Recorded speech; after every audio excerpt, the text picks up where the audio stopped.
Hey, what the hell was that? Hey, YouTube, what's up? It's been a minute, quite a long minute about that. And if you did notice, I did get some new glasses. Check the bling out, right? Boom, boom, right? Got the magnifying glasses so I can see what your bitch ass doing. But yeah, it's been a minute since I recorded a video, and I am back to try to be consistent. Oh, it's on the screen. Try to keep it looking nice. So yeah.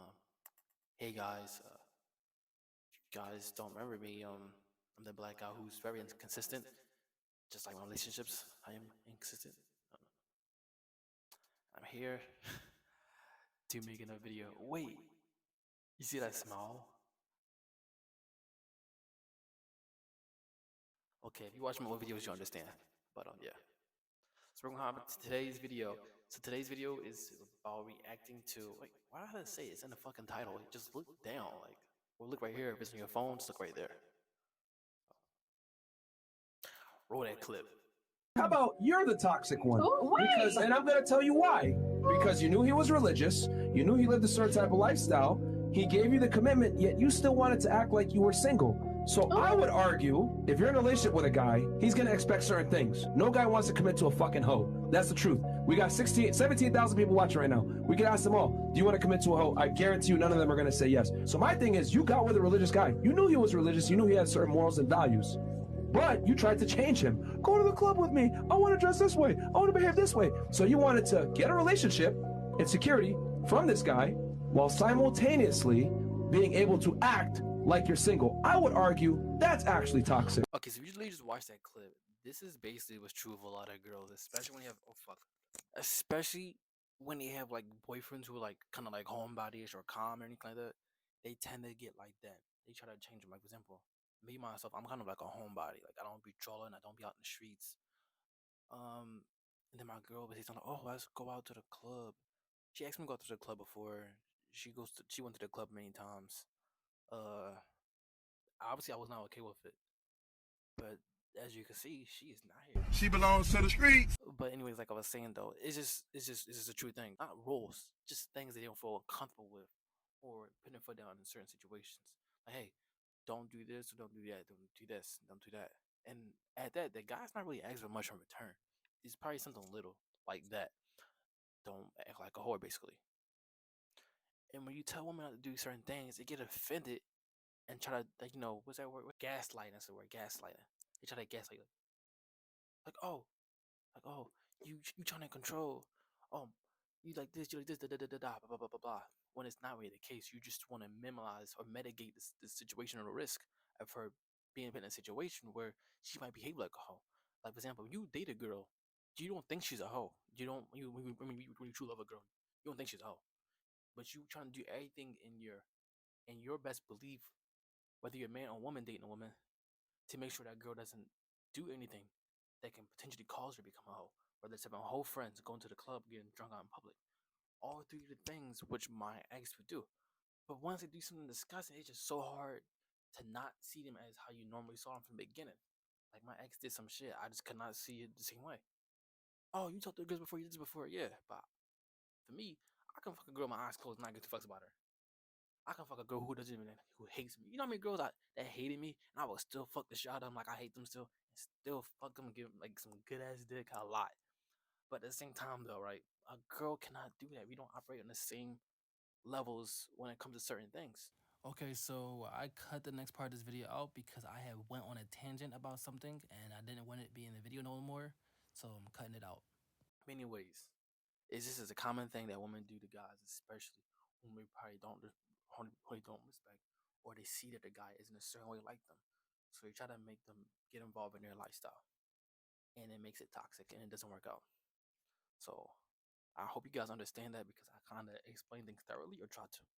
So we'll go to the next video. I'm gonna play for you. Men can't criticize women, right? If men criticize women, then they're misogynists. So men cannot criticize women. In the same breath, they say women who criticize badly behaving women aren't pick-me's. They're pick-me's. They're just looking for male validation. So no one gets to criticize women. How convenient for the modern feminist. So women can behave badly. Women can label men toxic. Women can, be abusive. And somehow no one is allowed to criticize them because they will in turn receive a bad name, like a pick-me or a misogynist. How unbelievably convenient for the modern feminist narrative. Do you want equality or not? So if you want equality, then you should equally be able to receive criticism. I mean, women marry a lifestyle. Because who's the first one gone when he loses his job? Her. That's like one of the number one indicators that you're going to get divorced is if he loses his job. So that's why they say, like, women can't love in the same way that, like, men can love. Because once you lose what you have, like, a lot of times women leave. As men, when we grow up, we have friends that tease us and bully us. They're like, oh man, your nose is big as hell, you know? To women, it might sound demeaning, but to us, they're giving us a reality check. So from a young age, we grew up getting reality checks constantly. Look, man, it's super obvious on TikTok. It's super obvious on Instagram. Just go under any woman's comment after a post, especially ugly ones, and watch at the outpouring support. Strong boss babes, thick queen, slay girl, slay boss. Wow. Oh my God, you're amazing. You're God's gift to earth. They never tell the truth, ever. Okay, as Michael Blackson from the last clip just said, right? What he said is so true. As a guy, you grew up your whole life getting reality checks, whether from your dad, your friends, or even other women, right? So if you go outside, like for example, I think I have these cool ass socks I still got to this day, right? And then someone roasted me on them joints, and I didn't see it that way until like, damn, this nigga right. So basically, we was at the gym. I got these socks if I could find. All right, so basically, it's this right here, right? Imagine these. You thinking these cool in high school, right? So I got these joints. I'm wearing them. A little scuffly, little baggy on my ankles and everything. Like, damn, he with the grandpa socks. I'm like, damn. It was kind of funny though. But at the same time, I was like, yeah, he don't mean to hurt my feelings, but at the same time, it's actually kind of like grandpa socks. So I didn't get offended or hurt by it. But in the same time though, right? If a guy is like looking kind of fat or chubby, and you ask your homeboy if you fat or chubby, they're gonna take you to straight truth. Like, yeah, bro, you got a gut, you got a little bit, little love handles on your side, blah blah blah. But now, say a woman asks you for truth. If she asking the girl gonna lie to her, like, oh girl, you getting thick, you're not fat. Clearly, she's actually obese. Her BMI index will tell you that she's obese. From her height to her weight, she's obese.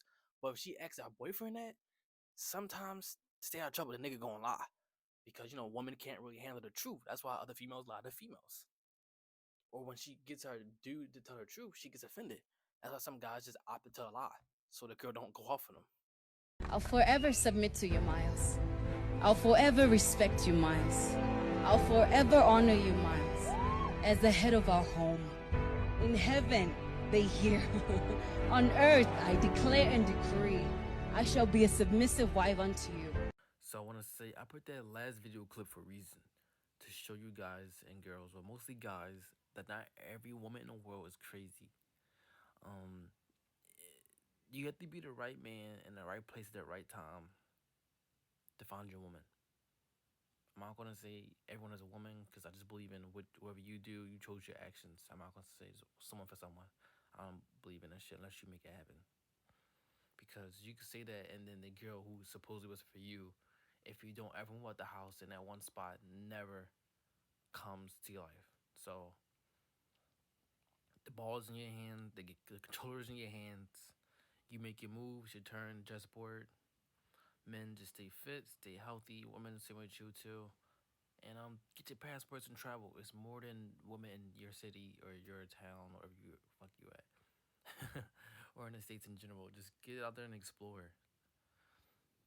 So yeah, I want to say good night. It's 4:33 and I'm not tired, but I want to get some sleep. All right, guys. Stay blessed. If it's your birthday, happy birthday. If it's morning, good morning for you guys. If it's nighttime, good night. And if it's your anniversary, happy anniversary.